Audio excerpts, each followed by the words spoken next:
buenas tardes para las personas que nos están mirando en tiempo real, buenas noches, buenos días y buena vida en general, buen tiempo para todas las personas que nos miran en diferido o en cualquier momento. Esto es Ruta de Letras por Hoja de Ruta Radio. Mi nombre es Lucrecia Maldonado y hoy, 3 de noviembre, Día de Cuenca, Independencia de Cuenca, ciudad a la que queremos mucho y saludamos en este momento con mucho amor y mucha gratitud porque en ella hemos sido felices, no sé, el Cecita, yo sí. Saludamos a Cuenca y también pues ya dije, saludo a todos los amigos y amigas que nos están mirando y siguiendo.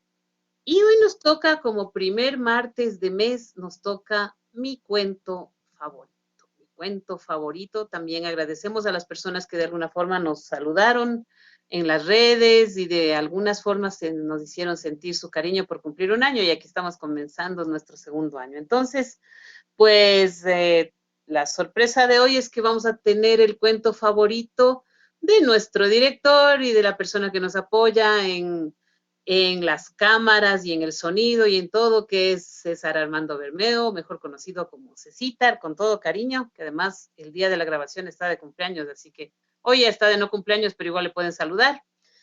Y agradecemos a quien nos ayuda en la localización de las personas, en la indicación de lo que tienen que hacer y todo eso, que en lo logístico, que es Javier Navas, con quien contamos siempre. Y bueno, bienvenido, Cecitar. ¿Qué se siente estar ahora, como decir, el cirujano operado? No sé cómo más decirlo. ¿Cómo te encuentras? ¿Cómo estás aquí? Bueno, muchísimas gracias, Lu, por haberme invitado. Sí, es un poco extraño de estar tras cámaras a ser el invitado del programa, ¿no? Y para mí es un honor que tú me hayas invitado a tu programa porque, claro, con todas las figuras que han pasado por acá, pues acá uno se siente un poco extraño. Bueno, sí, supongo que debe ser, pero es bien merecido este lugar porque además tú siempre estás aquí y compartimos y además pues eres una persona súper valiosa y súper, a mí me encanta escuchar tus entrevistas y escuchar tus editoriales. Del otro día nomás estábamos diciendo que además tú le pones a veces una nota de humor que te saca de ese hundimiento depresivo en el que a veces va llevando así los hechos del país. En una de esas te mandas una cosa enojada, firme, pero divertida al mismo tiempo, ¿no? Entonces decimos, bueno, a veces también es bueno reírse. Y está bien, antes de conversar, Cecita ha escogido, como siempre, nuestros invitados ha escogido la mayoría de canciones de este programa y pues le vamos a decir a él que presente la primera canción, que es la de Eduardo Gatti, Momentos. Bueno, esta canción a ver, yo me crié, diríamos, en un ambiente con gente chilena, ¿no? Muchos de ellos venían pues exiliarse acá al Ecuador luego de la dictadura y muchos de ellos fueron a la casa de una prima y es más, uno de ellos se casó con una prima y, y claro, él es muy querido en la familia, Víctor Maturana, a quien le mando un abrazo. Entonces, con todos ellos conversaban, hablaban y uno pequeño escuchaba, ¿no? Muchas cosas, escuchaba canciones y el significado de las mismas. Entonces, esta canción, Los Momentos de Eduardo Gatti, pues fue una de las canciones que más me marcó en esos momentos y en la juventud. En una juventud en la que a veces uno era el extraño del colegio, ¿no? Porque Uh -huh. uno tenía las ideas medio revolucionarias y estabas vestido de militar en el colegio y todos tus compañeros eran ultraderechosos, entonces siempre te decían vos del resentido social, vos del que, como es el lavado del cerebro, vos del pro soviético, me decían, me acuerdo en esa época. Entonces, Sé de lo pero que hablas. claro, entonces esta canción como que me enseñó a enfrentar todo, ¿no? Porque obviamente hay momentos y momentos en la vida que uno tiene que ir afrontando y bueno, pues me ha servido para que justamente esos mismos compañeros que antes te hacían, bueno, ahí no se conocía como bullying, ¿no? Sino el cargamontón El que te feo. hacían, claro, el feo. Hoy sean grandes amigos, hoy respeten mucho tu criterio, hoy vean que muchos, muchos inclusive están en la misma línea ahora en la mía, ¿no? Y entonces dicen, ve, vos desde Guambrito sabías, dice que esto iba a pasar o esto, Ya lo ya sabía. lo sabías. Entonces, me gusta mucho y por eso yo quiero presentarles esta canción, que como digo es muy significativa para mi vida, los momentos de Eduardo Gatti. Y bueno, adelante entonces con los momentos de Eduardo.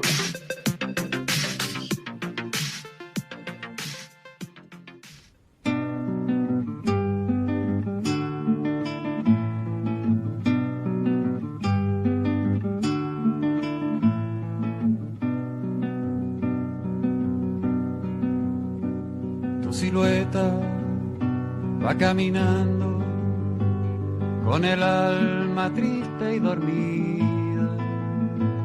Ya la aurora no es nada nuevo, pa' tus ojos grandes y pa' tu frente. Ya el cielo y sus estrellas se quedaron mudos, lejanos y muertos pa' tu mente ajena. Nos hablaron una vez cuando niños, cuando la vida se muestra entera, que el futuro que cuando grande, ahí murieron ya los momentos, sembraron así su semilla y tuvimos miedo, temblamos y en esto se nos fue la vida.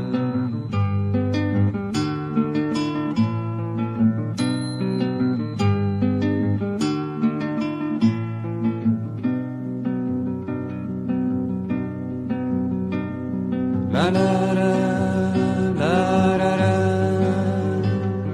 la la la la la la la la la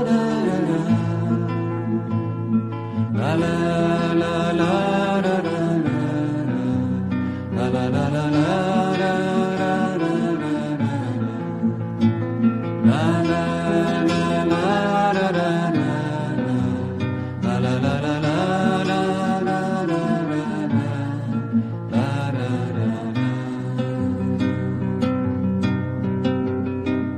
cada uno aferrado a sus dioses, producto de toda una historia, los modelan y los destruyen, y según eso ordenan sus vidas. En la frente les ponen monedas, en sus largas manos les cuelgan candados, letreros y rejas.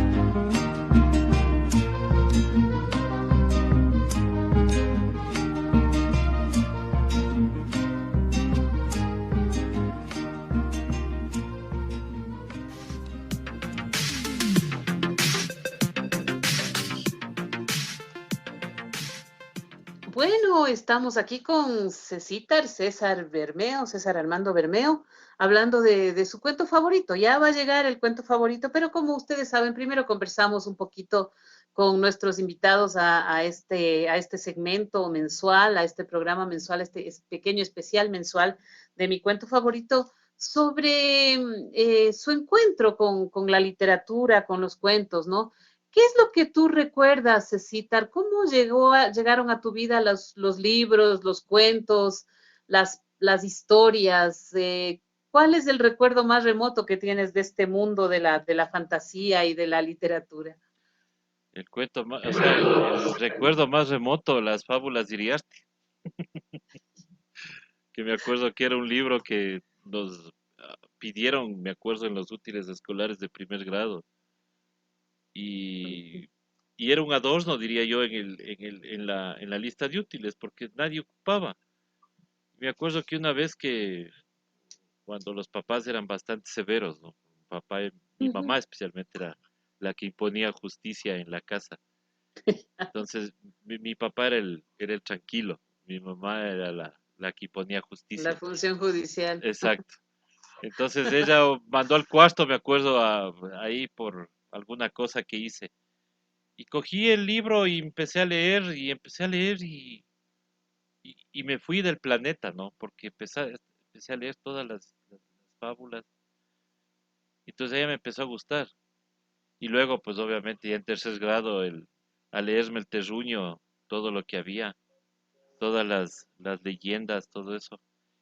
Hasta que después, pues bueno, ya te viene la época del enamoramiento, ¿no? Y empiezas a ilusionarte con todo, y yo me ilusionaba con todo lo romántico, los poemas, las historias. Entonces empecé yo también a escribir cosas. Escribí como te decía alguna vez tras micrófonos, yo tengo un montón de historias ahí, pero que a veces por vergüenza digo, no, no los quiero sacar todavía para, primero ese sentimiento del rechazo, decir, este man lo que escribe, o esto, más cursi, pero cosas como esas se te venían a la mente, ¿no? Y al mismo tiempo también las cartas a tus queridas de la época. Entonces les mandabas cartas y claro, pues la ilusión, ¿no? De escribir, y mientras más escribías con mejor prosa y todo lo demás sonaba más bonito, decía yo. Entonces ahí Claro. empecé a leer algunas cosas, justamente del autor, que hoy voy a leer el cuento. Leí Polvo y Ceniza, que para Ujú. esa época no era tan, o sea, para mi edad, era un poquito No medio, era tan no era apropiado. tan apropiado, pero de todas maneras me lo leí, entonces me gustó, entonces ahí empecé a buscar más del autor, encontré este cuento ya casi en la vejez, diríamos, pero le encontré a este cuento muy, muy, muy bonito, ¿Te gustó? y claro, y me gustó. Y otro libro, por ejemplo, que a mí me marcó mucho es una novela de Pedro Jorge Vera, que, y ahí tengo una anécdota, por eso tengo una anécdota muy, muy, muy alhaja, que yo leía este libro, El Destino, de Pedro Jorge Vera, Ujú. esta Claro, novela, sí lo conocen. y, y el final es tenaz, pues, o sea, es de a bomba y todo, y además que te envuelve la novela. Y un día yo tenía ese libro y me fui a un café, eh, y estaba sentado con una amiga, y se me acercó alguien, ¿no? No sabes que antes no se les ubicaba mucho, pues, a los autores. Claro. Y se me acercó alguien y me dijo, ¿qué opina de este libro, señor? Buenas tardes. Entonces yo me quedé así, le dije, parece chévere, le digo, una novela, digo, tiene policíaca, digo, una tragicomedia, y al final le digo, "Chuta, yo creo que el autor está medio loco". Y él me dice, ¿usted cree que está loco? Le digo, no, o sea, digo, está loco por el final, o ¿Serio? sea, pero me parece, digo, que, o sea, para tener esos finales, digo, o sea, como que te deja frío, ¿no? O sea, te lleva a un lugar, o sea, un punto sin retorno en donde vos te quedas y dices, o sea, todo esto, todo lo que leí fue para esto, o sea, y lo peor es que te emociona porque es chévere, ¿no? Entonces, y yo que Ujú. siempre he sido muy pegado al tema audiovisual, decía, ¿por qué en este país no se hacen películas, por Una ejemplo, película. basadas en estas novelas, ¿no? Por ejemplo, Ujú. el mismo Polvo y Ceniza, hacer una linda novela, una linda película. Pero claro, decía, y eso le dije yo a esta persona.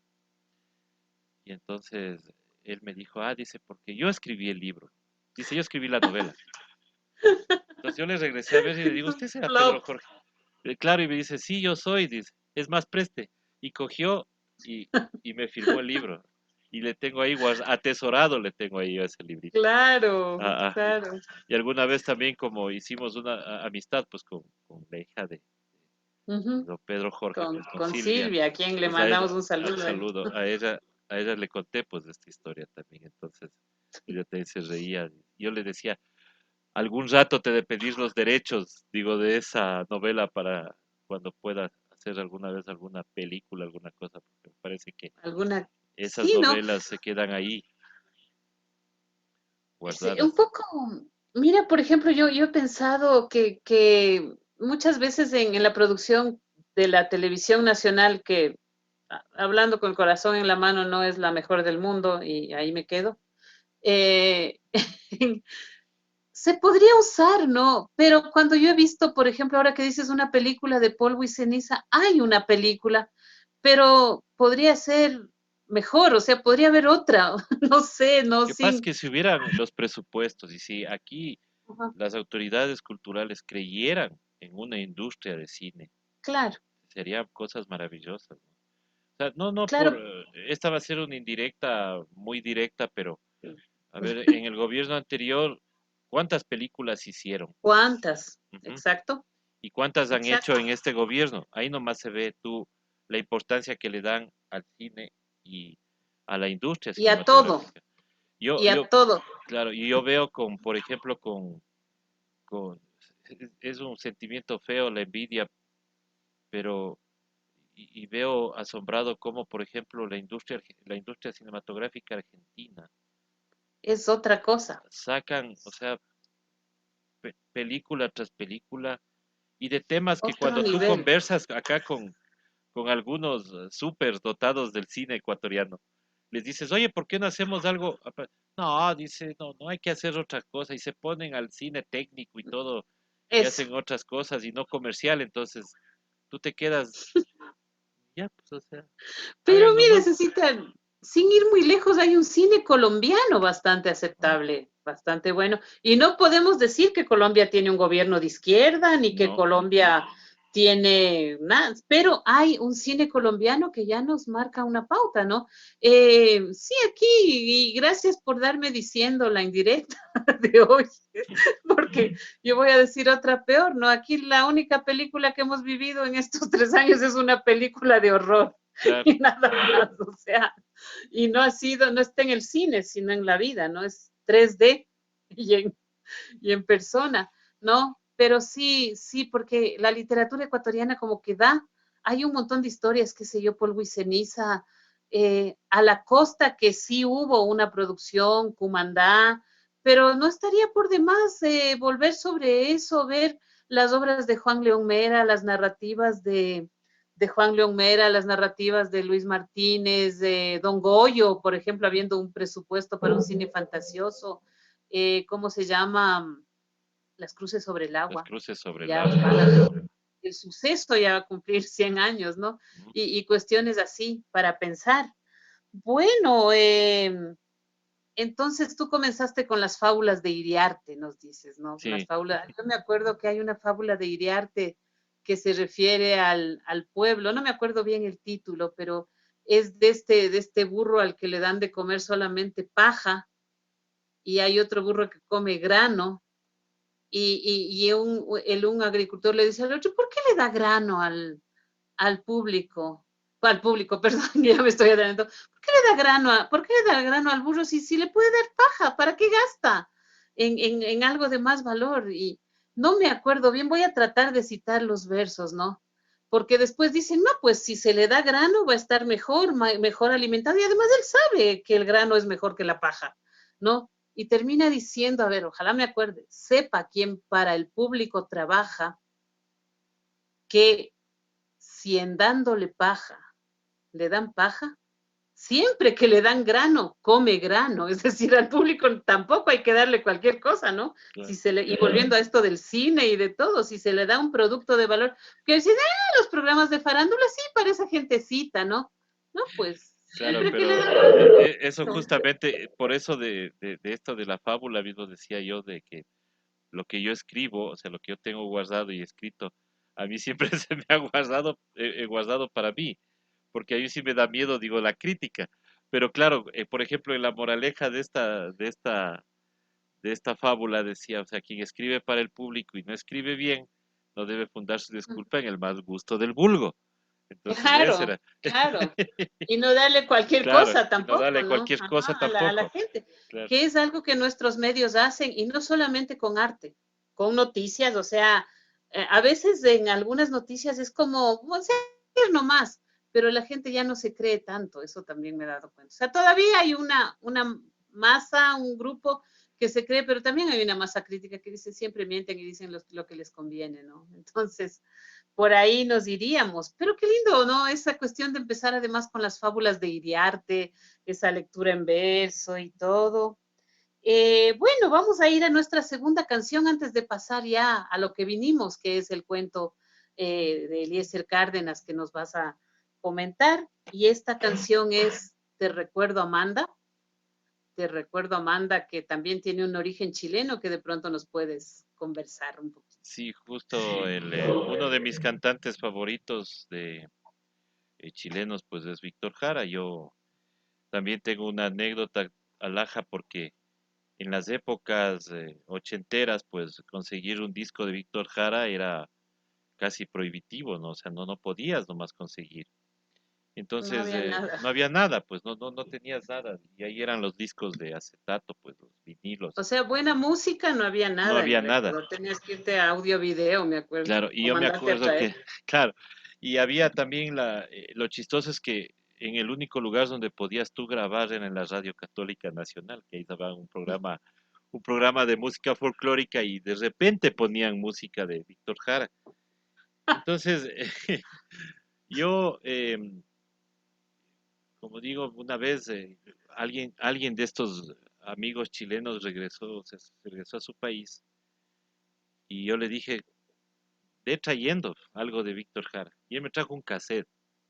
Y ese cassette yo le daba palo, pero todo lado. Entonces ahí escuchaba el cigarrito, el uchín. Y te recuerdo, Claro. Amanda, cuando empecé a escucharle y sabía que esta canción eh, o- él la hacía para recordar a su madre y hablaba de su padre y a sus dos hijas él les puso de nombre Amanda y Manuela. Entonces cuando yo tuve mi hija, a mi única hija, mujer, Ujú. yo dije, el nombre de ella es Amanda Manuela. Y entonces le puse, pues a pesar De las de la críticas. oposición que hubo en la casa de mi esposa, ¿no? De que dijo, no, Manuela, no. Entonces yo le dije, no, sí, Manuela, Amanda Manuela. Y entonces ella le he contado a mi hija también la historia, pues uy, ella también es muy apegada a sus nombres y a la historia de por qué se llama así. Y algún día también dice ella que quisiera tener los recursos para irse a Chile y conocer a las dos hijas de Víctor Jara. Al Digo, conocer a las hijas de Víctor. ojalá le digo, podamos hacer ese, ese viajecito y que lo conozcas. Pero entonces, ese es el significado y me gusta mucho, como digo, esta canción porque es del gran Víctor Jara. Bueno, entonces con ustedes la canción Te recuerdo, Amanda, de Víctor Jara.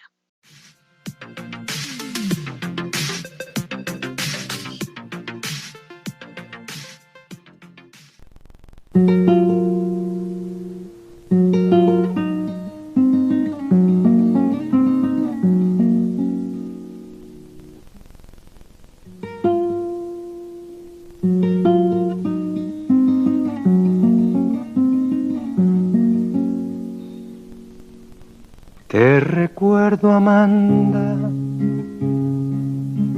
la calle mojada, corriendo a la fábrica donde trabajaba Manuel.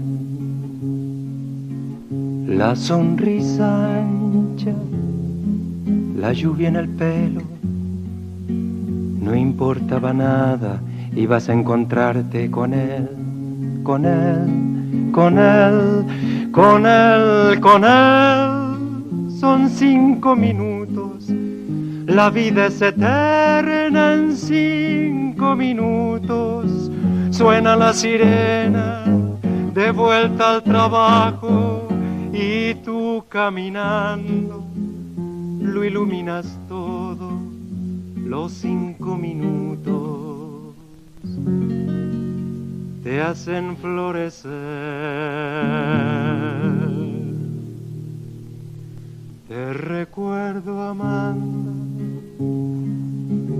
la calle mojada, corriendo a la fábrica donde trabajaba Manuel.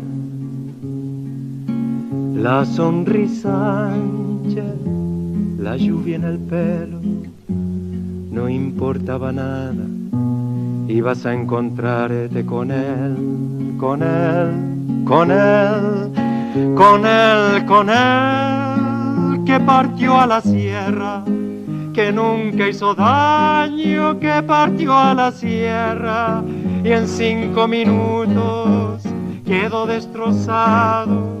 Suena la sirena, de vuelta al trabajo, muchos no volvieron, tampoco Manuel. Te recuerdo, Amanda, la calle mojada, corriendo a la fábrica donde trabajaba Manuel.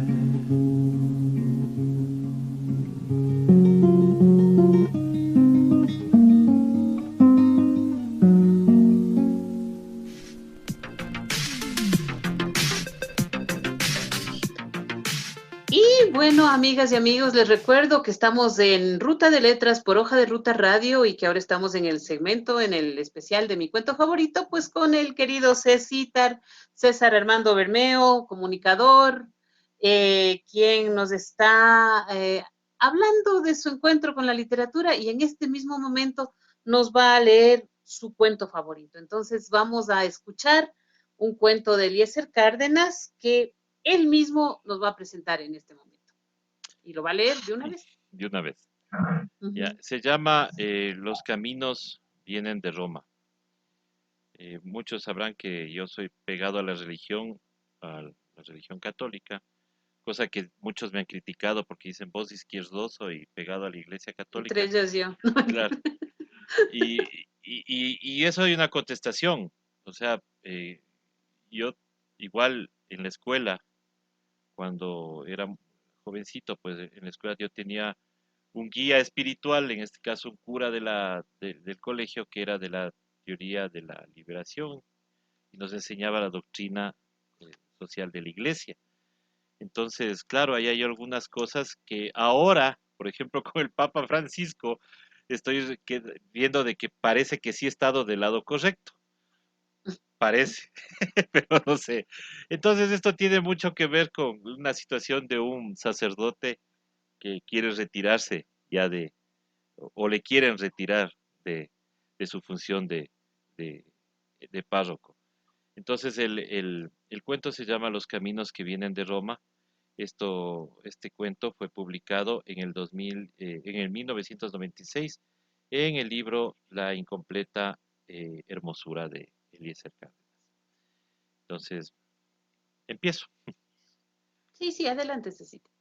El señor obispo estaba allí de perfil desde el ángulo que ocupaba en la sala de la casa conventual vieja y descuidada, cuyas paredes hacía mucho habían perdido las capas superficiales de una pintura color crema, y que ahora mostraban en su mayor parte un revoque grisáceo, con paja apelmada que se parecía a los cabellos de un anciano impregnados al muro. El señor obispo vestía una chaqueta marrón y pantalones negros, y nada en su atuendo hacía presumir que era un pastor de almas, como los de antes. Pensó el viejo cura de la parroquia, esforzándose por distinguir a través de la borrosa miopía de sus ojos estáticos y duros a todo el grupo que había llegado a felicitarle por su cumpleaños, y además para otra cosa, que tenía que ver con su edad, el retiro definitivo. El ama de llaves fea, cargada de espaldas y de años, pero no tan vieja como el cura de la parroquia, se deslizó desde la mampara que dividía la sala del pasillo que conducía a la cocina, portando un charol de cristal con las copas medias llenas de vino, vino para consagrar, dulzón, inamistoso, casi siempre en las consagraciones matinales en ayunas. El viejo cura trató de recordar las veces en que, durante los 52 años de su sacerdocio, había apurado el cáliz. Sonrió mentalmente al acordarse de que un maestro en el seminario, de no muy buena fama por sus opiniones chocantes, le había dicho que el sacramento de la Eucaristía tenía el pequeño defecto de inducir a los curas a la afición por el vino. Rechazó aquel recuerdo como a un moscardón inoportuno y volvió a concentrarse en el grupo de personas que acompañaban al obispo desde las incómodas, inactuales sillas de la sala del convento parroquial. Sacerdotes jóvenes en su mayor parte y un par algo entrados en años, pero que vestían igualmente de seglares con ropas que lo mismo podían pertenecer a viajantes de comercio que a peritos agrónomos. Maquinalmente se alisó un pliegue en la sotana añosa y llena de pringue él no lo hizo. Su indumentaria revelaba la condición sacerdotal aún al más ciego. Además, a sus años, jamás pudo convenir con la recomendación vaticana de vestir como todos, de confundirse con la muchedumbre, de llevar los hábitos en el interior del alma. Era, lo sabía fatalmente, demasiado viejo para cambiar. Cura de aldea por 52 años, pobre e ignorantón, solitario, cascarrabias, cura como ser gorrión o espantapájaros. En realidad quienes se hallaban en la sala eran unos desconocidos, incluso el señor obispo. Sí, él había ido a visitarle unas cuantas veces, las estrictamente necesarias, en la casa episcopal, y nadie había escuchado sus indicaciones e instrucciones pero nada le ligaba a este superior que reemplazó sin báculos ni manteos ribeteados, sin solideo ni pectoral visible, al viejo obispo de su época que lo recordaba a él. Era adusta, cruel e ingenua al mismo tiempo, donde los curas eran pescadores de almas, en pobres encarchados riachuelos. Aquel obispo nuevo le era tan extraño como podía serlo el predicador de alguna fe desconocida, pero debía obedecerle, y la orden era la de que debía retirarse de la parroquia en un plazo no mayor de 15 días. Inclusive estaba nombrando su reemplazo, y el sustituto estaba allí, en persona, en aquella misma sala que había pedido su agreste color de tierra pintada conforme a la fisonomía de él, se fue cubriendo de arrugas y sus cabellos se volvieron blancos para luego caer poco a poco. El prelado anunció su visita anticipadamente, deseaba cumplimentarle en su onomástico 78 el anuncio de que ya debía retirarse. ¿Verdad?, decía en una corta esquela escrita a máquina. ¿Cómo supo el obispo que el 5 de enero cumplía años? Era algún misterio de la nueva maquinaria que movía como un reloj efectivo, puntual pero frío a su iglesia. El viejo cura ordenó al ama de llaves que para el día indicado matara un par de aves, confeccionara alguno de los potajes dignos de los días especiales y preparara los cubiertos para unos 4 o 5 comensales. Pero fueron 9. Él los miró descender desde 2 vehículos, con los guardafangos cubiertos por el barro de los malos caminos en épocas lluviosas. El señor obispo y sus acompañantes que venían a festejarle en su 78º cumpleaños. Apenas tuvo tiempo para apartarse de la ventanita del piso superior de la casa conventual donde había permanecido, atisbando hacia la plaza del poblado desde la media mañana, y corrió dificultosamente a causa de la edad, para decirle a la ajetreada ama de llaves que con sus ayudantes se afanaran en la cocina, que por favor procurara aumentar la comida, porque el señor obispo venía nada menos que con 9 acompañantes.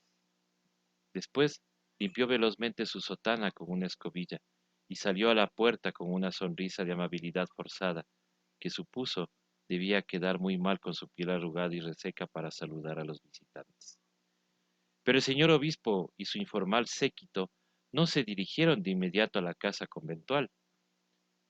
Como si evitasen reparar en su presencia, cruzaron en diagonal la plaza flanqueada por una hilera de cipreses y se detuvieron ante el local aún inconcluso de la nueva escuelita del pueblo. Allí recibieron las explicaciones de unos cuantos vecinos que con elocuentes ademanes hacían alusión a los muros desnudos de bloque gris, los andamios vacíos, las cuerdas que alrededor de la obra pendían, flojas como un testimonio de abandono, de incuria. ¿Había venido el obispo para mirar la escuela o para felicitarle por su cumpleaños? El viejo cura barruntó, preocupado alguna intriga de su feligresía, la cual siempre lograba saberlo.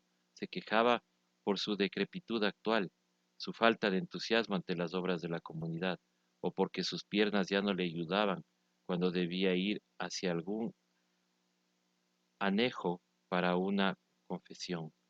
Incluso sabía perfectamente que en repetidas ocasiones había pedido al señor obispo que les mandara un sacerdote joven.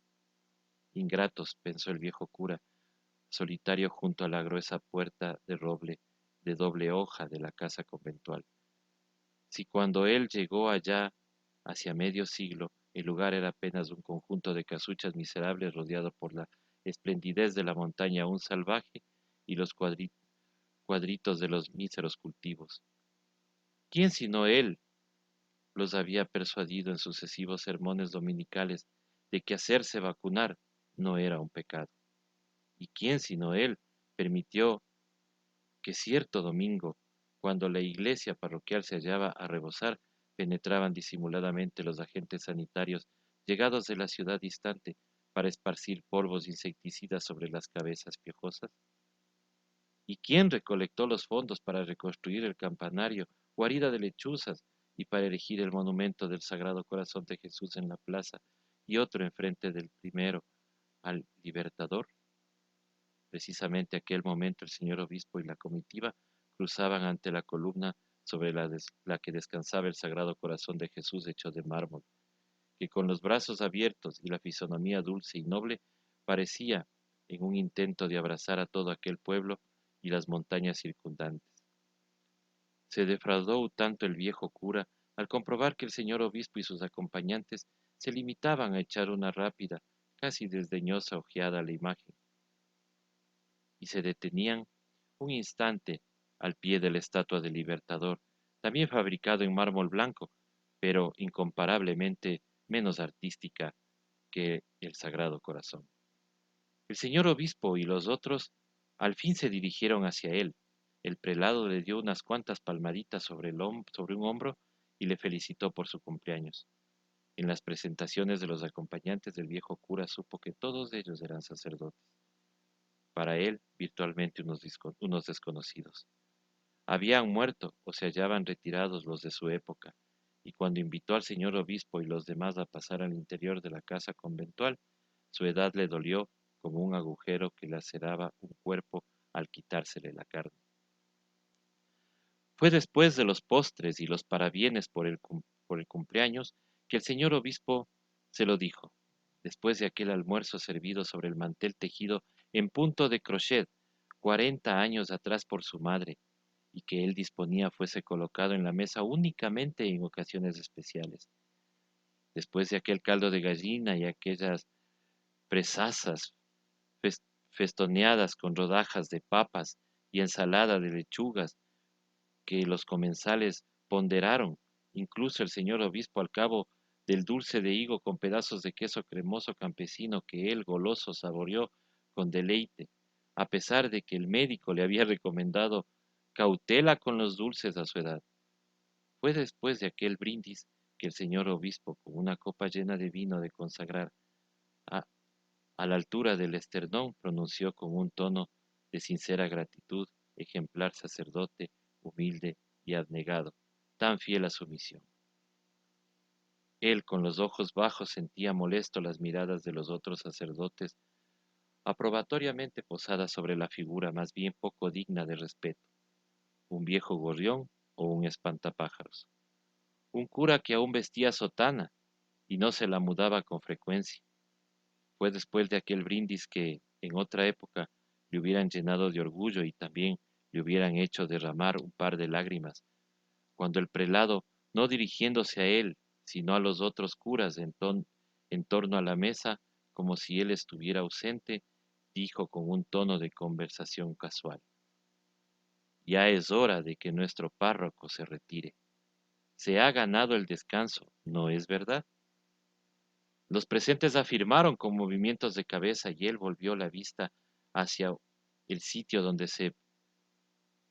la provecta ama de llaves servía una nueva tanda de vino en las antiguas copas de cristal, buscando su mirada de socorro. Pero la vieja ni siquiera atendía a la conversación de los presentes en la mesa. Sorda como era, el señor obispo le sonreía y los demás le ofrecían rictus de condescendencia, como si el viejo cura estuviera a punto de morir y quisieran volver menos penoso su paso a la otra vida. Sí, mi querido y respetado párroco, ha llegado el momento de su retiro. Este clima no le va nada bien a su salud. Además, le gustará ser capellán de algún otro convento de monjitas de la ciudad. Descansará de lo lindo, ya lo verá usted. Era aquel y no su cumpleaños el propósito de la visita episcopal. ¿Por qué el señor obispo no le comunicó sin ningún rodeo que pensaba reemplazarle en la parroquia y enviarle al retiro de una capellanía de monjas? ¿Acaso pensaba que a un viejo como él se le debía rodear de algodonadas frases, de efusivas palabras, de clavarle un puñal como aquel? Los sacerdotes que estaban en la mesa continuaban echándole piadosas miradas a él. Le parecieron alfileres a punto de clavárselos sobre el viejo gorrión, el espantapájaros vestido de sotana. El padre Luis, aquí presente entre nosotros, le reemplazará en el ministerio de esta parroquia. El señor obispo recibía una nueva copa con una ligera venia dirigida hacia la gibosa ama de llaves. El padre Luis era muy dinámico. En su anterior parroquia logró de las autoridades de la casa comunal un dispensario médico, arreglos en las vías, un buen ejemplo de la nueva pastoral evangélica.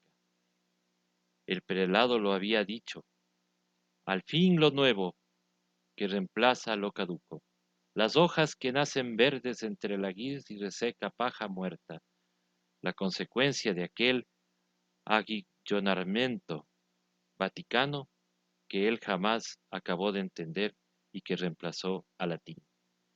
Los cirios, el incienso, las imágenes por una mesa desprovista de adornos y unos sermones que semejaban discursos políticos. ¿Quién de aquellos era el padre Luis? Se atrevió a preguntar débilmente mientras rechazaba con un gesto dolido terminante la copita que le ofrecían las manos temblorosas de su ama de llaves sorda y ese incidente de sobremesa. Uno de esos curas vestidos de civil, confundibles con un perito agrónomo o un médico rural, se incorporó a medias de su asiento y le dijo con un tono que pretendía ser festivo: «Soy yo, padre Manuel». En la cabecera opuesta de la mesa el señor obispo se bebía una copa con aire absorto, casi inocente ya, de quien ha cumplido con un deber penoso pero inevitable. El viejo sacerdote observó al padre Luis con atención y con cautela. Muy joven seguramente, muchísimo más cultivado que él, que apenas leía lo indispensable para su ministerio. El, el breviario y el ordo, los santorales del año cristiano, algún boletín pastoral, robusto, de apariencia saludable y optimista, debía tener por lo tanto los atributos y la energía necesarias para sustituirlo en aquella parroquia tan perdida en las montañas, de la cual él jamás quiso marcharse, aunque se lo propusieron varias veces. Aunque él lo supo desde que llegó al lugar hacía más de 50 años, su función allí era perpetuamente provisoria. Se marcharía en cualquier momento, es decir, cuando el prelado así lo dispusiera, solo que aquel momento había demorado medio siglo. Esta parroquia es muy pobre, pretendió argumentar mientras pensaba en que aquella fue la razón para que nadie quisiera sustituirle en la feligresía. El padre Luis, con los codos arrimados al borde de la mesa, se frotó las manos regordetas como si se hallase a punto de iniciar una plática ante un grupo de fieles. Precisamente, la pobreza de este sitio reclama un pastor joven con su perdón, dijo el padre Luis, que hablaba con la excesiva seguridad de quienes únicamente confían en la juventud para colmar sus esperanzas, pensó el viejo sacerdote, aunque no le sucedió cosa parecida a él allá en los años mozos. Sentía rubor, cólera y pena. Ese joven párroco era un impertinente. Debía recordarle los achaques de la edad precisamente en su fecha onomástica. Lo que el padre Luis ha querido decir es que a sus años el descanso se vuelve necesario. Usted ya ha dado lo suyo, padre Manuel, y esta comunidad le estará eternamente agradecido, intervino el señor obispo en tono conciliador. Los demás se limitaban a pasarse las servilletas por los labios con una acuosidad excesiva, a fin de sortear el lado incómodo de aquella sobremesa. Levantándose el viejo sacerdote, solicitó permiso al prelado para decir la acción de gracias por los alimentos recibidos. Con los ojos cerrados, musitó roncamente aquella plegaria que a diario la rezaba 3 veces sin reparar demasiado en su sentido. Ahora no, le parecía verdaderamente un prodigio, un milagro, el haber llegado a los años que tenía, el haber comido precisamente hacia unos momentos aquellas viandas tan sabrosas del ágape en su homenaje, la carne de ave blanda y jugosa, las verduras de gozosa madurez, y aquellos higos en almíbar tan ricos, y el vino como digno bajativo. Sí, vivir era un milagro cotidiano en el que no caemos en cuenta, pensó emocionado al santiguarse. Volvió a abrir los ojos y advirtió al padre Luis que mostraba un aspecto culpable y consternado. Dispénseme usted, que no ha pasado nada, dijo el viejo sacerdote dirigiéndose al sustituto. Es que a mi edad cualquier cosa le vuelve a uno necio. El padre Luis sonrió, y cuando el viejo cura les invitó a pasar a la sala y se encaminó a ella, el señor obispo le apretó amistosamente el hombro. Alguien entre los presentes había señalado las fotografías ampliadas que adornaban la sala y comentó que en ellas aparecía un jovencito. El viejo párroco volvió sus desmejorados ojos hacia las fotografías e intentó contemplarse tal como fue varias décadas atrás. En un par de fotos aparecía junto a las cabalgaduras que eran imprescindibles para los desplazamientos fuera del ámbito del centro parroquial. Fíjense ustedes, dijo, si los tataranietos de esos caballos de las fotografías ya habrán muerto de viejos, ¿cómo estaré yo? El señor obispo y los demás rieron cortésmente. De inmediato él contó anécdotas de sus primeros años en la parroquia, los ríos desbordados que arrastran a jinetes y caballos para precipitarlos a remolinos y peñascos, los santos óleos llevados a lo largo del páramo entre el diminuto clamor de la campanilla que solía portar el sacristán, las confesiones a moribundos escuchadas bajo el resplandor de las estrellas, entrevistas desde los agujeros de las pobres techadumbres de paja. Les habló de sus disputas, hacia ya tanto, con un maestro anticlerical de la escuela del pueblo, y de los caminos enfangados de los inviernos duros y de la gente que se moría de cólicos y tuberculosis. El prelado y otros curas al principio lo escucharon risueños, pero conforme pasaba de las anécdotas livianas a los hechos duros, impiadosos, a los que asistió durante medio siglo en aquel pueblo, se iban poniendo serios. Asumían los herméticos rictus de un tribunal allí congregado en aquella sala conventual, junto a las antiguas fotografías y cuadros religiosos de muy poco valor, como si tuvieran el deber de juzgarlo por sus actos. Iba a continuar hablando, su memoria le pareció de pronto una catarata incontenible. Hacía tiempo que no recordaba tantas cosas, pero el rumor progresivamente cercano de una melodía de entreveros y discordantes instrumentos le distrajo. Miró hacia la ventana y allá en la plaza se congregaba un pequeño gentío compuesto de personas vestidas para una fiesta, campesinos de ropas coloridas y niños con blancos trajes, de vuelos y alitas de ángeles hechos de cartón y papel picado, y recordó que lo único que le era necesario recordar en aquel día Era la fiesta de la víspera de Reyes, tan solemne en su feligresía. El fragor de la banda se colaba nítido en medio de aquella reunión de la sala de la casa conventual. El señor obispo y los otros escuchaban el aire popular, monótono y desarreglado, como si aquel sonido les obligara a recordar cosas hacía tiempo pretéritas no importantes. El viejo sacerdote se disculpó. Después de un momento, debía impartir las bendiciones en el templo a los pequeños ángeles campesinos de la víspera de Reyes, a los padres de esos pequeños ángeles, a la parroquia entera, a los embrios, al horizonte, a los caminos, a los que estaban vivos y a los que habían muerto.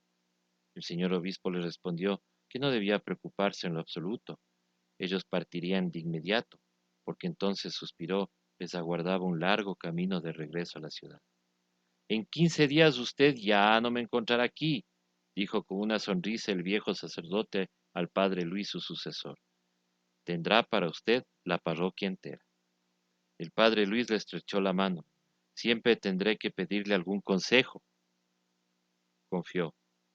Me encontrará en una capellanía de monjitas, desayunando café con leche y pan con mantequilla, respondió el viejo párroco, y agregó, aunque no sé si esa vida me guste. Miró alejarse a los vehículos que se llevaban al prelado y a los curas entre los remolinos breves de la polvareda del camino, cuando solo se escuchó el lejano rumor de los motores y el polvo se aplacó, dorado manso, bajo el sol de la tarde, se dirigió a la sacristía, abriéndose paso entre los grupos de angelitos que, prendidos a las faldas de sus madres, le miraban en silencio con los ojos oscuros y brillantes. No esperó que el sacristán recogiera el incenciario, los hisopos y el cuenco del agua bendita. Aló hacia abajo los bordes del roquete, que se ajustó la estola sobre el cuello y salió al altar mayor, ante el cual la procesión de los cirios encendidos deslumbró sus ojos fatigados. Desde las primeras bancas los pequeños ángeles vestidos de blanco rebullían expectantes. Algunos llevaban coronitas de papel dorado sobre las frentes, y los más simples alas de cartón y papel picado. Detrás de la iglesia los padres de los ángeles y el grueso de los fieles se congregaban entre rumores de pisadas y voces en sordina. Les diría allí mismo que se marcharía pronto y que el señor obispo había nombrado a otro sacerdote mucho más joven que él y más educado y enérgico. Rechazó la idea. Ya se los diría el domingo siguiente, ahora era víspera de Reyes, y los pequeños ángeles bostezaban o empezaban a aburrirse en las posturas y atuendos. El sacristán avanzó hacia el altar mayor con los enseres necesarios para la bendición y dobló ligeramente una rodilla cuando cruzó delante del sagrario. Iba a extrañar todo aquello el viejo cura párroco, el templo pocas veces llenos de fieles como entonces, la torpeza del sacristán que le había acompañado por más de 20 años, la simpleza de las creencias de los fieles, los caminitos estrechos del campo circundante y sus dolores. ¿Qué iba a hacer después? De pie ante el altar mayor pensaba en ello, cuando de aquel conjunto de niños vestidos de ángeles le llamó la atención uno, apartado del resto, seguramente no mayor de 2 años, las alitas de cartón inclinadas de costado a sus espaldas y el faldón blanco ajado. Aquel niño miraba hacia el cielo raso del templo boquiabierto, como si en esas vigas mal cepilladas y en aquel revoque cuajado por los manchones de las goteras hubiera algo digno de interés para el pequeño. Y el viejo sacerdote se dijo que aquel pequeñín vestido como ángel estaba revelando algo, algo muy importante, que siempre es posible aguardar algo más. Aún en el límite en el cual no sería ya posible esperar nada, aunque fuera, en el caso de aquel ángel con aspecto de niño, la dura banca de una pobre iglesia para mirar desde allí la sucesión de unas vigas manchadas de goteras sobre el revoque de un cielo raso. Se iría del lugar, pero conservaría el recuerdo de aquel niño, de aquel ángel, que como él seguía esperando y valía la pena esa espera. Abandonó el altar mayor con la lentitud de pasos de sus años, se acercó al angelito embebido en la contemplación de las vigas del cielo raso y sus goteras. Lo tomó entre sus brazos y lo fue elevando entre el cielo respetuoso de los fieles. El suspenso de los otros pequeños vestidos de ángeles los mantuvo entre sus brazos en lo alto, hasta que ya no le quedaron fuerzas para seguirlo sujetando. El pequeño le sonreía desde arriba y al viejo sacerdote le pareció que si lo dejaba libre, se echaría a volar con sus alas de cartón inhábilmente prendidas en la espalda, en una víspera de Reyes, cuando él cumplía tantos años.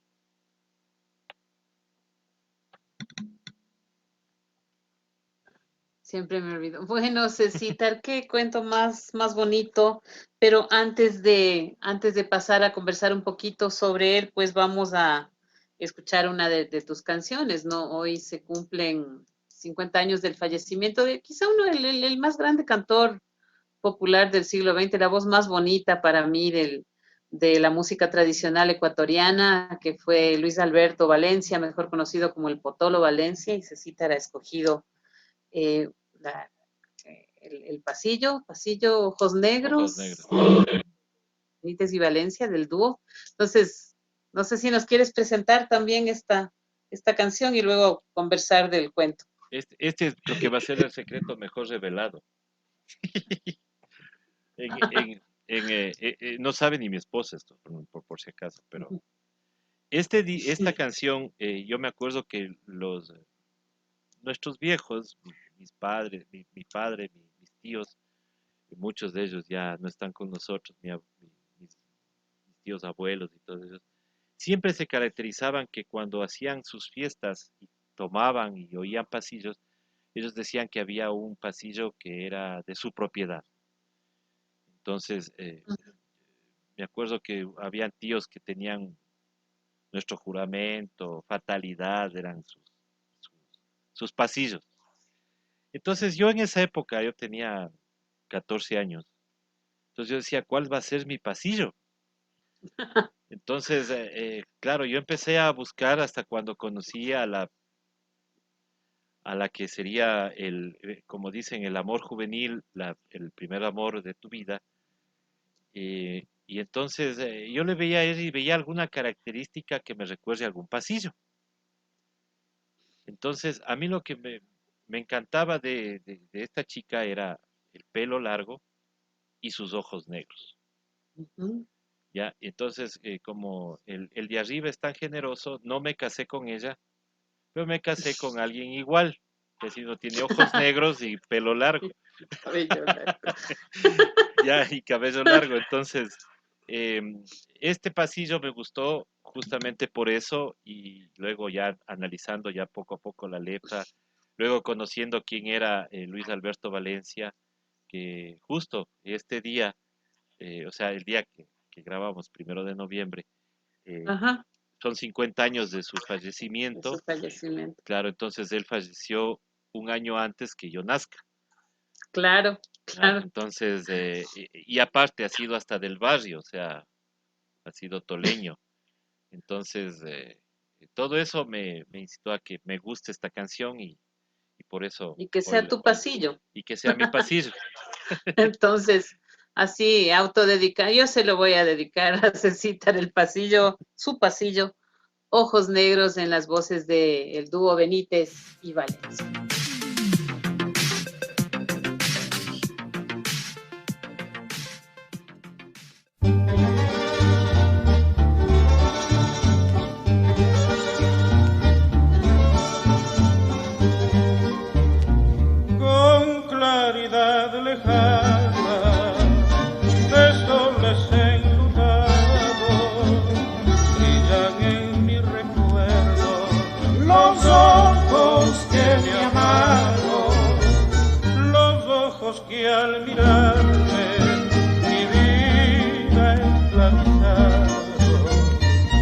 Cristalinas flechas ensangrentaron mi corazón.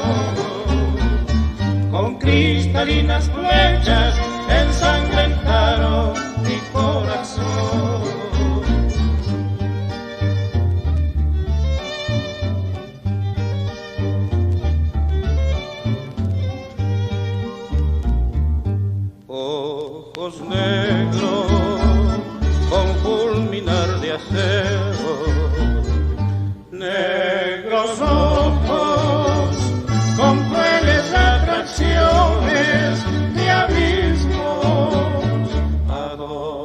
Dios fuiste, decir que habéis hecho del amor que un día robasteis a mi pecho.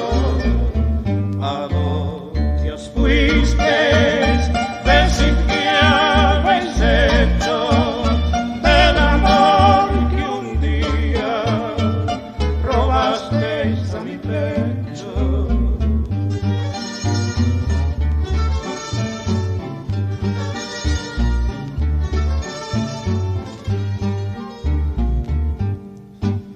Cuando se fue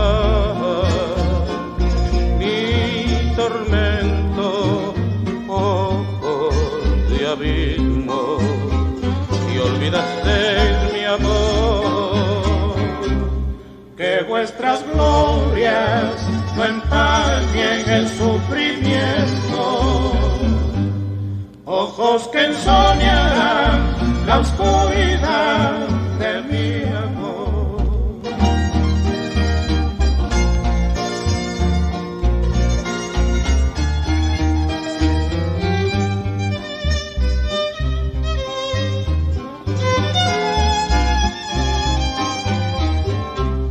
Que vuestras glorias no empañen el sufrimiento, ojos que ensoñarán la oscuridad de mi amor, ojos que ensoñarán la oscuridad de mi amor.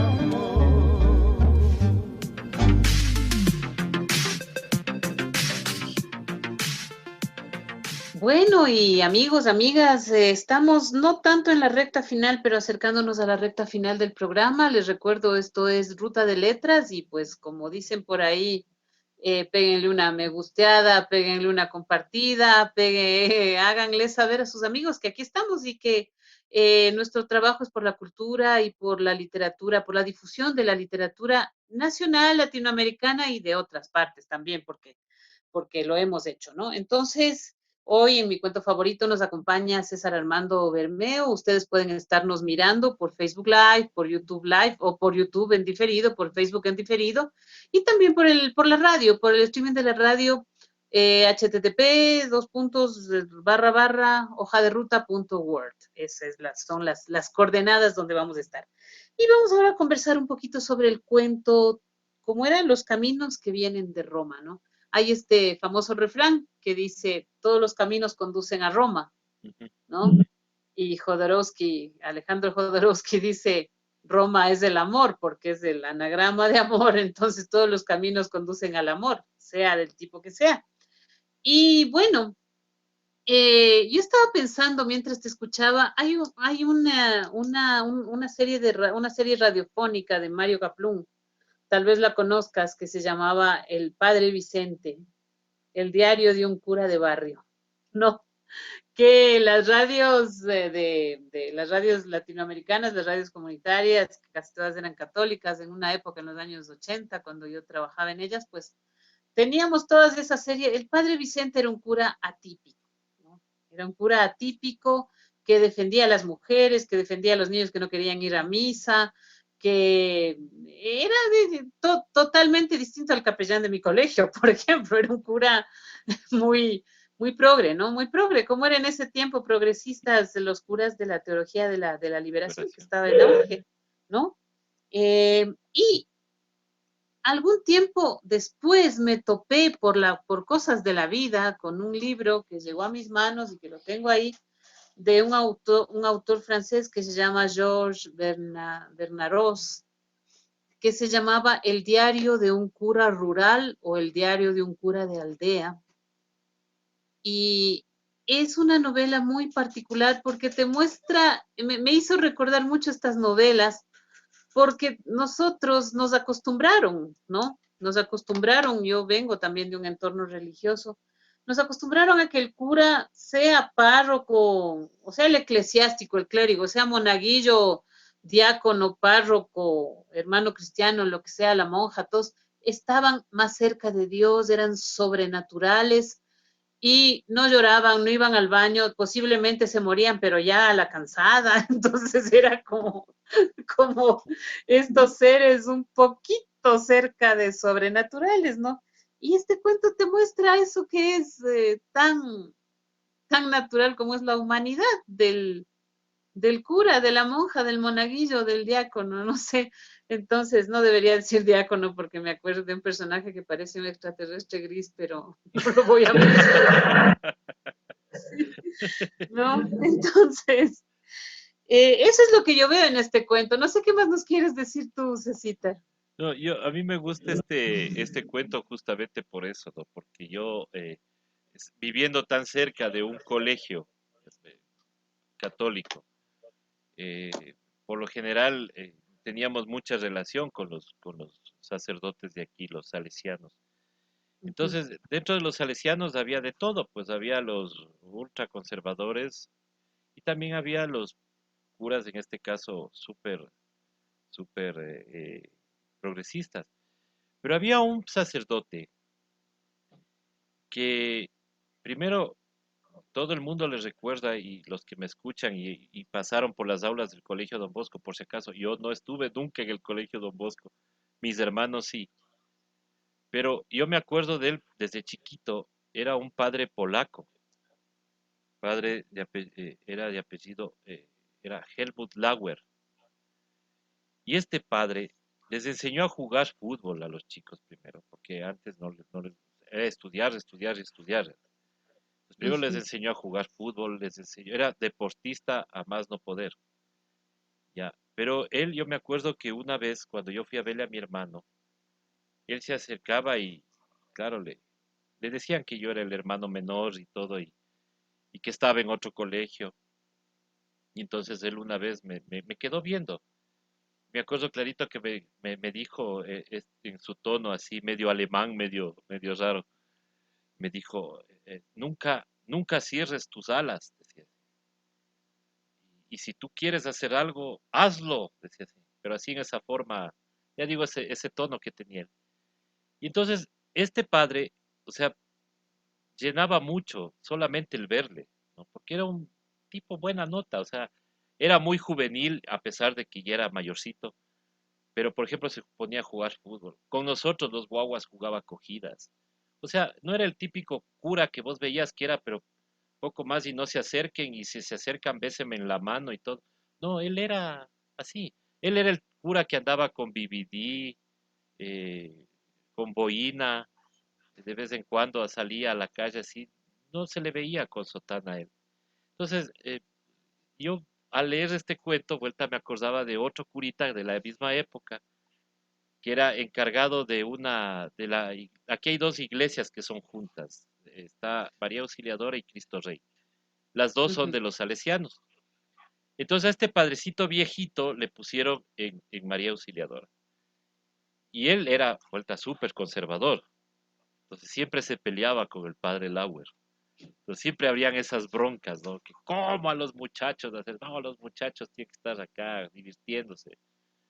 Y entonces el catecismo, él decía que lo hacía como hacía Don Bosco, ¿no? Mientras jugaba, enseñaba.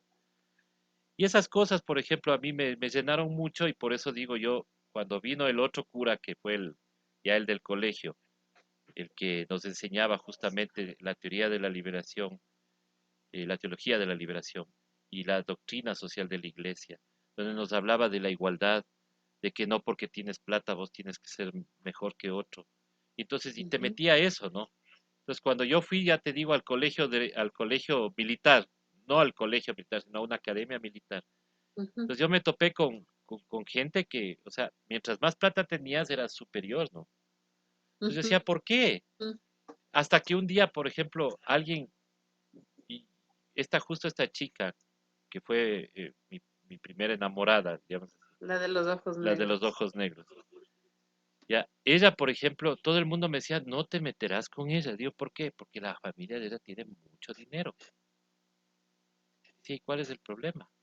Ella es Ujú. mujer, yo soy hombre. Decía entonces, Y ¿y punto. cuál es el problema?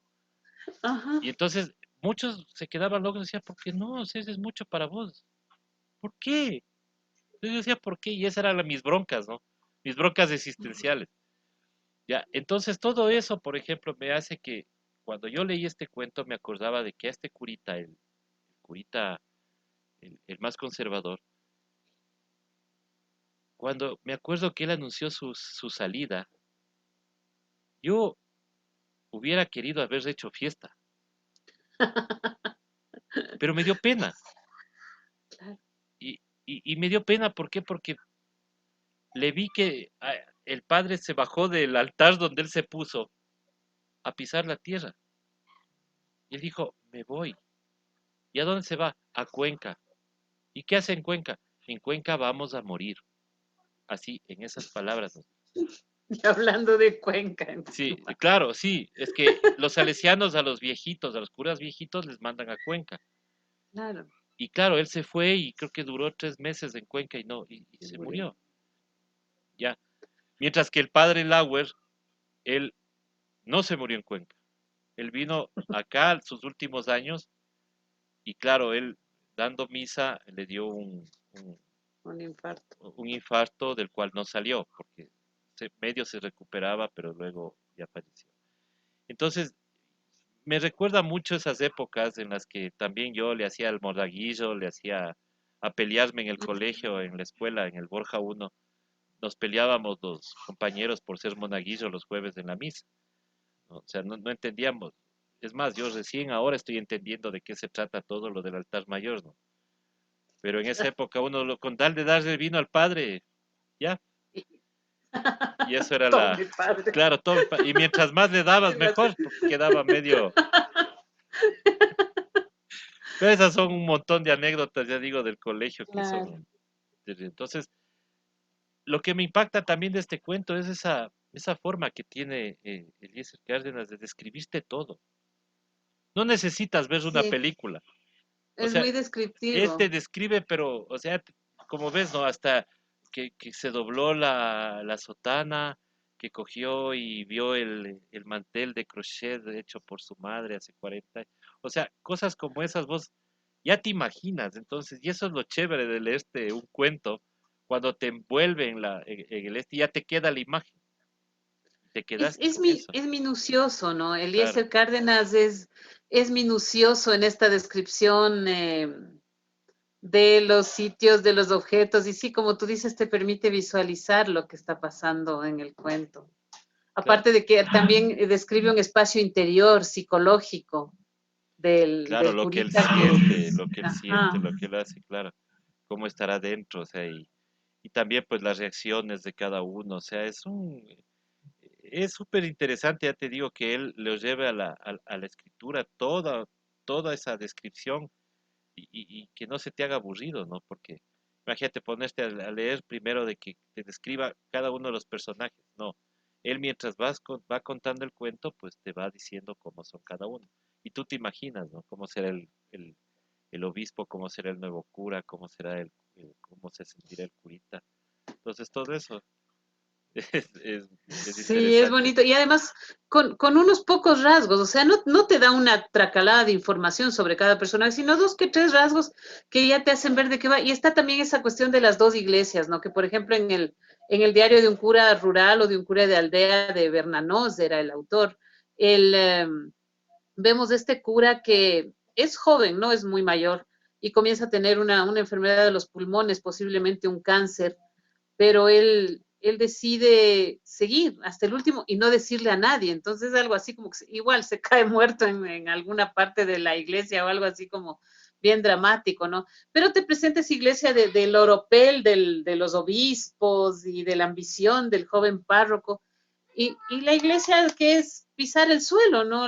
Ser párroco de una parroquia pobre, de gente pobre, donde no hay servicios básicos, donde muchas veces el párroco es el médico, el bombero, el consejero sentimental, el psicólogo, y sin contar quizá con los recursos propios ni de otro tipo para cumplir con todas esas funciones también, ¿no? Entonces ahí es como apelo, debe ser apelo. Claro que sí.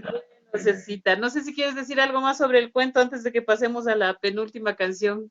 No, yo creo que, o sea, el cuento en sí es tan bonito porque, o sea, para mí es tan bonito porque te regresa a esa época, me regresó a mí a esa época en la que uno convivía, ya digo, en el tema de la religión y no y todo eso, ¿no? Ujú.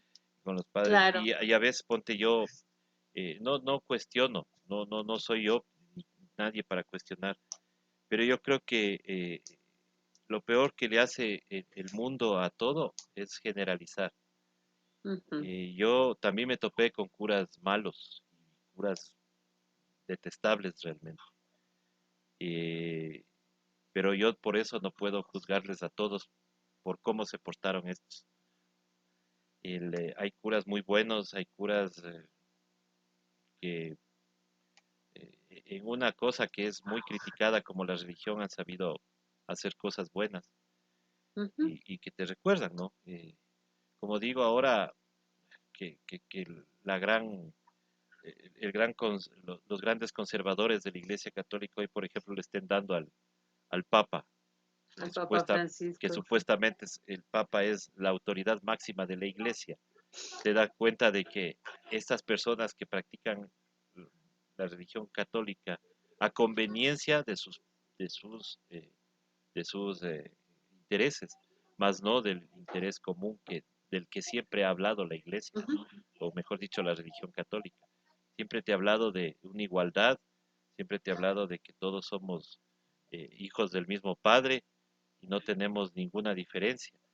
Mira que casi le linchan al Papa por decir que los homosexuales son personas que deben tener su familia. Un Yo entorno familiar, ¿no? Ajá. saltaba en una pata cuando dijo eso, te juro. Porque yo decía, por fin, o sea, Por fin dijo un por fin papa dijo un esto. papa eso, o sea, pero Ya no, no pues ya nos le, van a quitar el programa del próximo sí, te año. juro. Claro, y porque mira que hay algunos que ya le están diciendo que él es el anticristo, ¿no? Ujú. Entonces, es, ya digo, y Francisco tampoco es que haya sido un cura de los súper chéveres. O sea, el Claro, Francisco también tiene o sea, mejor su dicho, sombra, como todo, claro, o sea, el Jorge como todo en la Bergoglio vida. tiene sus claros oscuros también por ahí, ¿no? Y Ajá. si nos está oyendo la Isabelita, ya me está queriendo dar duro la Isabelita Ramos. Pero es así, porque además, Claro, bueno, yo soy aficionada a la psicología junguiana y Jung dice, todo tiene su sombra, ¿no? Todos tenemos sombra, nadie, y mientras más luz, más sombra, porque la luz más grande proyecta una sombra más grande. Bueno, vamos a escuchar una canción de Silvio Rodríguez que a mí también me encanta, que es En el claro de la luna, y no sé si quieres hablarnos un poquito de ella, Cecita. bueno, esta anécdota es más simple. Mientras todo el mundo cantaba Ojalá en la universidad, y para salir de la vulgaridad, a mí me gustó En el claro de la luna. Me parecía mucho más chévere. Aparte que como yo siempre fui muy enamoradizo, me enamoraba nomás de quien me sonreía. Entonces era muy fácil de convencer. Entonces Qué chévere. esta canción era como decir mi himno, ¿no? Entonces yo siempre me cantaba porque también dentro de mis cosas ocultas también yo sí canto. Ay, qué chévere. Entonces, Sabe cantar. no abiertamente, solamente cuando estuve en el grupo folclórico del colegio, ahí cantaba. Ajá. Y, y bueno, después, claro, la típica de los papás, ¿no? Decía, ¿te vas a dedicar a cantar? ¿Te vas a hacer borracho? Pues ya Canta. te prohibían salir al grupo folclórico. Entonces cantaba Claro. esta canción muchas veces y me gustaba mucho cantarla. Así que esa nada más es por eso me gusta esta canción. Pero es muy Cuando estaba linda, ¿no? en la gloriosa Universidad Central. Ya, Linda, pues, qué linda, chévere. linda. Es hermosa. Como, bueno, las canciones de Silvio tienen un plus poético y musical, ¿no? Entonces vamos a escuchar En el claro de la luna y bueno, luego vamos a conversar un poquito sobre la lectura y ya se nos terminará la ruta de letras de hoy.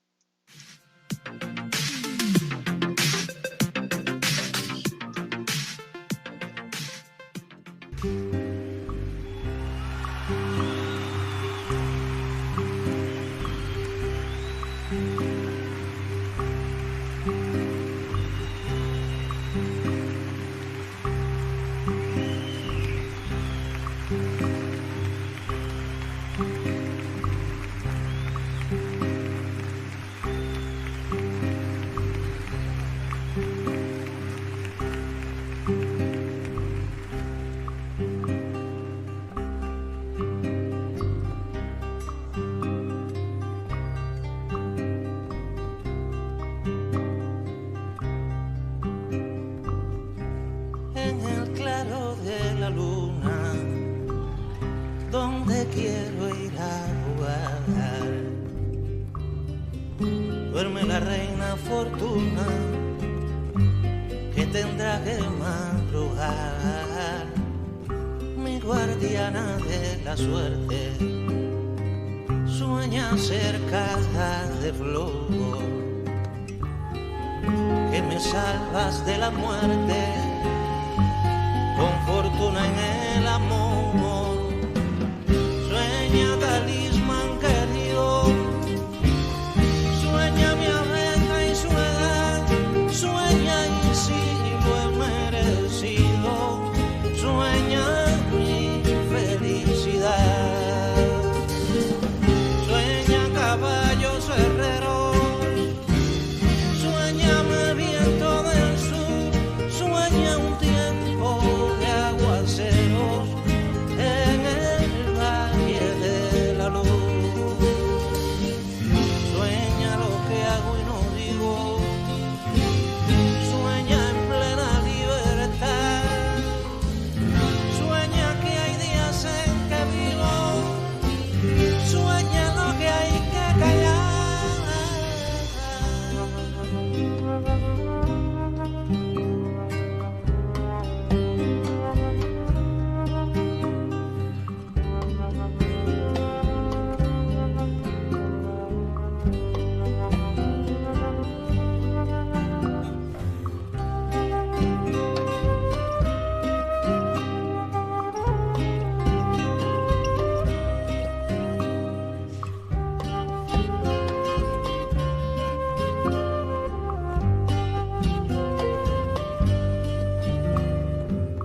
Entre las luces más bellas duerme intranquilo mi amor,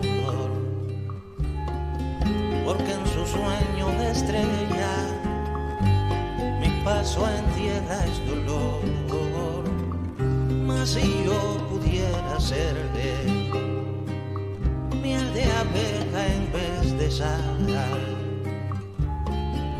¿a qué tentarle la suerte que valiera su soñar?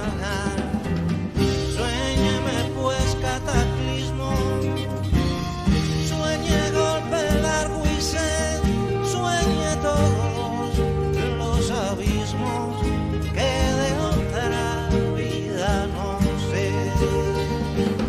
Sueñe lo que hago y no digo, sueñe en plena libertad, sueñe que hay días en que vivo, sueñe lo que hay que callar. Sueñe la talla del día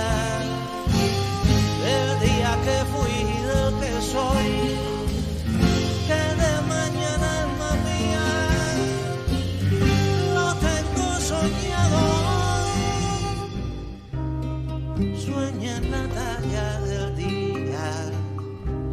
día que fui y del que soy, que el de mañana, alma mía, lo tengo soñado hoy.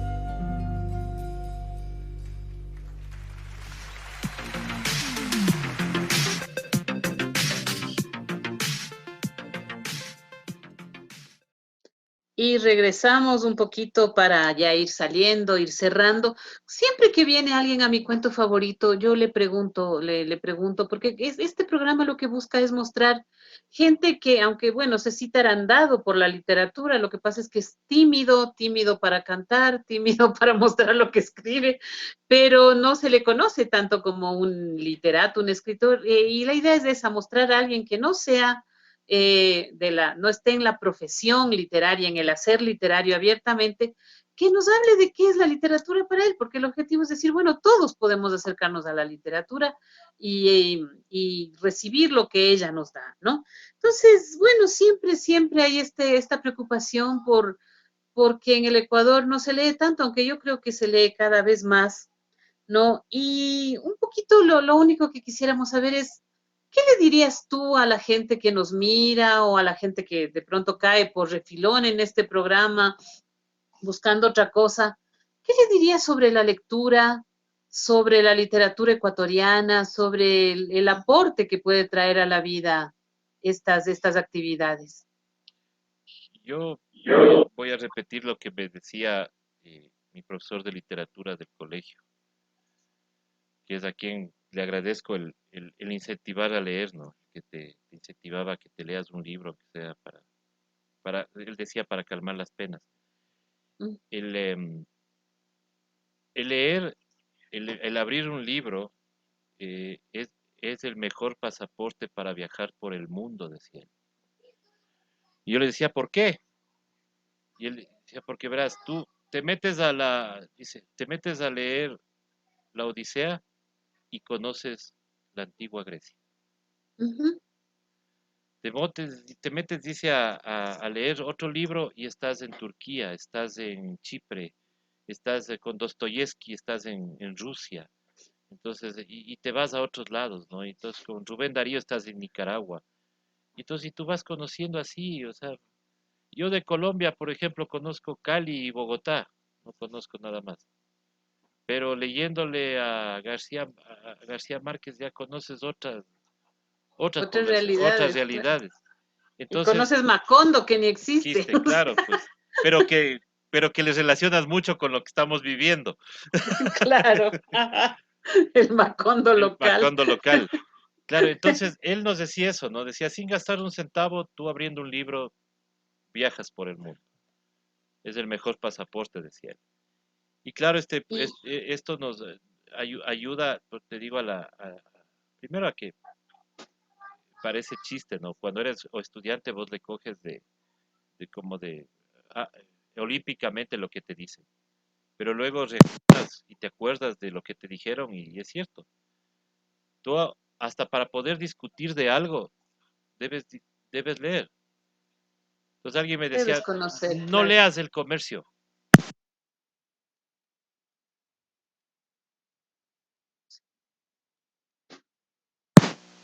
Digo, no sé si ahí estoy mejor, ya, Sí, ahí ya. estás mejor. Digo, me decían, ¿por qué lees El Comercio? Decía, qué feo que escriben. Decía, no, no, hay que leer El Comercio para poder saber y criticar o alabarles. O tener otra visión de lo que está pasando y sacar tu propia conclusión. Entonces, eso siempre, por ejemplo, tenía de bueno este profesor, que en paz descanse ya, licenciado Damián Ricci. Él me acuerdo siempre que él entraba, en las entradas magníficas de este profesor entraba con un poema Ujú. declamado por él. Entonces todo el mundo era, ¿ah? Ya. Y Claro, así te entonces, y enganchaba, así te pues. enganchaba. Entonces, y después te Ajá. contaba la historia del libro, o sea, te daba un spoiler del libro. Y él decía, irán a leer. Entonces vos ibas a leer. Claro. Entonces así nos hizo leer algunos libros. El único libro que no alcancé a leer y creo que es el pecado más grande que tuve fue que en tercer curso me mandaron a leer Madame Bovary y no pude leer el libro. Y no sé ¿Por por qué? qué. Y no sé por qué. Bueno, tal Pero vez ahora, porque hay edades también para claro, los libros, ¿no? A los 15 años, Madame Bovary, te enteras de una trama, pero no vas a vivir la profundidad psicológica del suceso ni del personaje, el ¿no? personaje, claro. Entonces, ese libro, por ejemplo, yo queda deuda todavía. Es más, nunca hice el deber. Recién ahora se enteran. Recién ahora se enteran que no hice el deber de leer Madame Bovary. Entonces yo creo que la gente, sí, como bien tú dices, la gente está leyendo, pero sí sería importante también que, em, ponte así como soy tímido, yo creo que hay un montón de gente que quisiera Ujú. escribir, tiene cosas en la cabeza, pero no lo hace porque le parece muy difícil, cree que nadie le va a leer. Y la otra es que, o sea, ¿qué editorial te puede ayudar? O sea, eh, todas esas Ahora, cosas, ¿no? ahora es fácil hacerte un blog, una publicación digital, ¿no? Claro que no es lo mismo, pero hay maneras de difundir y eso también nuestros amigos que escriben pueden saber que pueden hacerlo así, ¿no?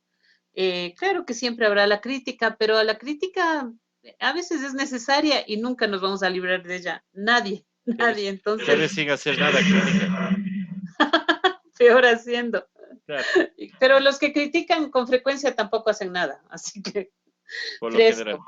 Pues eso es lo que Ay, ay, yo siempre me pregunto, perdón, Lu, pero no, sigue, sigue. yo siempre me he preguntado aquí en el Ecuador, ¿cómo es posible que existan críticos de cine en Ecuador cuando no han hecho ni un corto?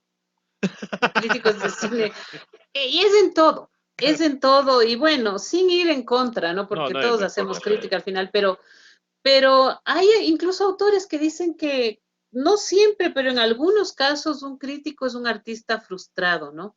Ahora habría que ver y tomar con pinzas esa, por si acaso alguien salte por ahí, pero bueno, Que vean eh, Ratatouille, claro, Ratatouille. para que vean lo que le pasa al Eh, crítico. sí, no, que vea Ratatouille. Bueno, hay un autor francés, Michel de Montaigne, que dice, nunca, nunca he tenido una pena tan grande que una hora de lectura no me la hubiera rebajado un poquito, ¿no? Y hablando de penas, pues hoy, 1 de noviembre, estamos despidiendo a un amigo muy querido. Ya hablamos de él la semana pasada cuando estaba muy malito. Hoy ha trascendido, su alma nos ha dejado y nos ha dejado con un gran vacío. Yo quiero hacerle un pequeño homenaje y estoy segura de que Cecitar se une a este homenaje. Es el querido historiador, intelectual, poeta y sobre todo gran ser humano, gran amigo, Jorge Núñez Sánchez. Voy a leer un poema de él que se llama Soy el que soy y dice, soy este y soy aquel que quedó atrás, soy la huella de otros días y el testimonio vivo de mis cambios de piel.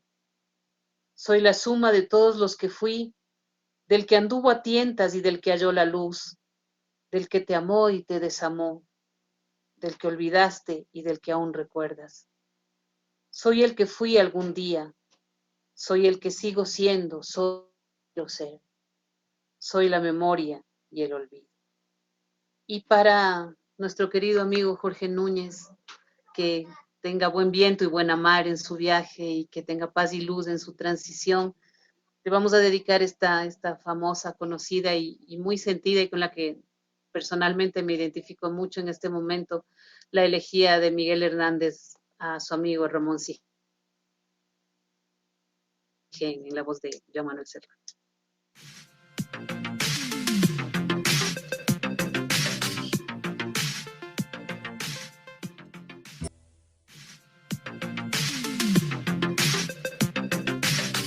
Bueno, queremos también aprovechar para enviar un abrazo muy cariñoso a la familia de Jorge y a su esposa Jenny Londoño, toda nuestra solidaridad, apoyo. Y bueno, se acaba el programa, se acaba todo, todo se acaba en esta vida y como digo, lo bueno se acaba, pero martes de girándula la próxima semana, no lo olviden. Para los pequeñitos, para los adolescentes, no sé qué nos toque, pero ya les contaré. Bueno, antes de despedirnos, les quiero dar algunos anuncios, un anuncio. Este jueves, o sea, pasado mañana, ya está en redes la publicidad, pero vamos a presentar el libro que cometí en la pandemia, las crónicas de la pandemia, será por estos canales de hoja de ruta, será digital, por Facebook Live, por YouTube Live, y nos acompañarán queridos amigos para conversar sobre el libro, Isabel Ramos, a quien mencionamos, Marcos Rivadeneira, el editor del libro, y el prologuista del libro, que es Omar Ospina García, y bueno, estará yo, estará Cecitar en los controles o en la cámara, como él prefiera, bueno. Y bueno, eso les quiero invitar a presentar este esfuerzo, este trabajo que hice un poco para no volverme loca en el encierro, y con lo que hacía la gente mientras el resto estábamos encerrados. Y bueno, más detalles se les irá dando, pero este evento lo tenemos el jueves a las 7 de la noche.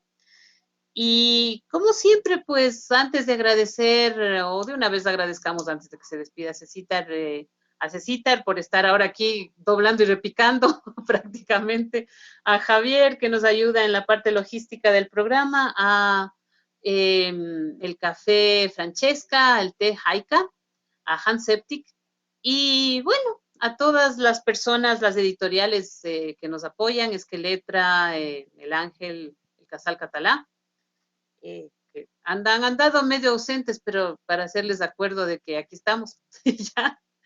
Y bueno, eso es todo. Cecita, no sé qué les quieres decir a nuestros amigos para cerrar este programa. Nada, yo lo que quiero es agradecerte a ti, Lucre, por haberme invitado en este día especial. Obviamente estamos celebrando una vuelta más al sol, Al sol. Ajá. así que muchísimas gracias por Qué eh, bueno. eh, darme este regalo, digo yo, porque es chévere estar en otra posición de un programa. Yo sé que estoy al frente de las cámaras también, pero eh, algún rato ya van a ver que también estamos haciendo otras cosas y va a salir otras cosas. Aquí en Hoja de Ruta lo hacemos con mucho cariño y que ojalá sigamos también creciendo en este trabajo que queremos hacer de una verdadera comunicación, comunicación ciudadana, comunicación para todos y que eh, sigamos adelante nada más y agradecerte por todo, por estar acá en Hoja de Ruta, por haberme invitado al programa y por preferirnos siempre con el, las nuevas obras que tú sacas para deleite de todos. Y que no Muchas te, gracias, y Cecita. no te voy a pedir el libro.